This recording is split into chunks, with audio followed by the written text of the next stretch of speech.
Welcome again to another Curator's Chat. I'm Jason French, Curator of Collections here at the Behringer-Crawford Museum. I've been thinking a lot about hiking lately, and here in Devou Park we have a number of trails. So I thought we would bring in somebody who's very familiar with the trails in Devou Park. This is Chad, and you had a hand in the development of the trails here in the park, correct? I did, yes. In 2004, I raised my hand to be the lead volunteer in hopes of bringing a regional destination and a gold standard trail project to the city of Covington. So you've been passionate about riding bikes on trails and hiking in trails much of your life.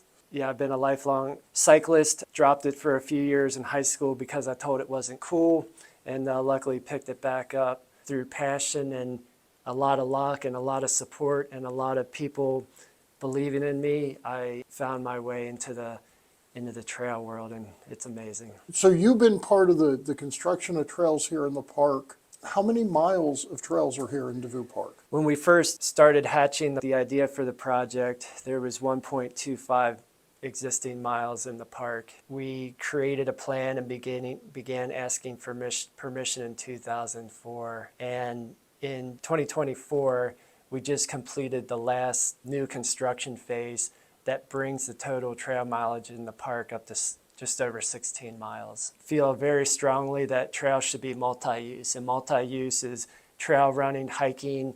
They have some pretty good off-road strollers now, biking, anything self-propelled activity. So if it doesn't have a motor, it's self-propelled under your own power.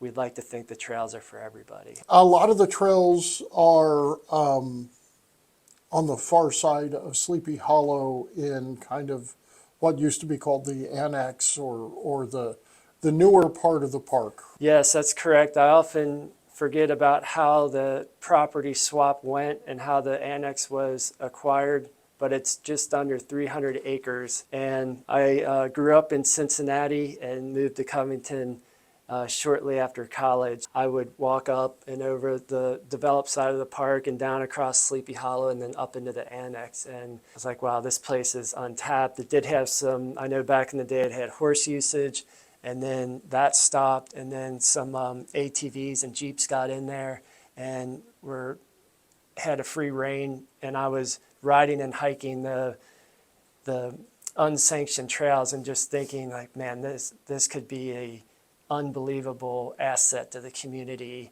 if they see our vision of what this could be, both bringing in economic impact to the area, but as well as just creating an asset for the community. And we really started networking in 2004, and it took us 4.5 years to get official approval, and we broke ground in late 2009. It's of course a long process, but we of course think it was worth it. The goal was not to just focus on the backcountry. We felt strongly that it was important to have neighborhood connections up into the park where previously there was only usually a road. On the annex side, there's two unbelievable historical Civil War installations that I've been fortunate enough to be shown. We named the top loop the Bates-Coombs loops because it doesn't go over the batteries, but it goes very near. The one is pronounced. We just recently, working with the museum, got permission to build a trail to access Battery Bates. You can access that, and then Battery Coombs is so sunken you can't really see where it is, but the trail does go by it, so we named the top loop Bates-Coombs loop.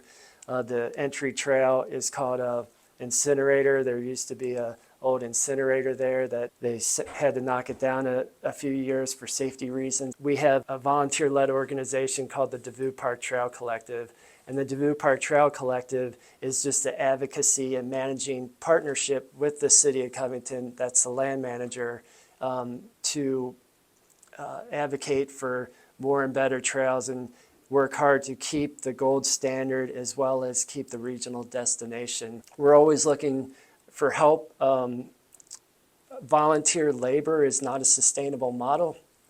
So our motto is the Devou Park Trail Collective is the advocacy and fundraising arm that then works with the city to hire the professionals to come in to do the heavy lifting to keep the gold standard. We hope the trails are around for for centuries to come. We just celebrated our 20th anniversary last year. I mean, I just committed to phase one, which was 4 miles. And so to see it get up to 16 and all that's involved, and it got such great recognition, and notice that it has opened up doors in the trail professional world for me. The goal of the project is that it's just known. We want people to say, like, these trails are great, this park is great.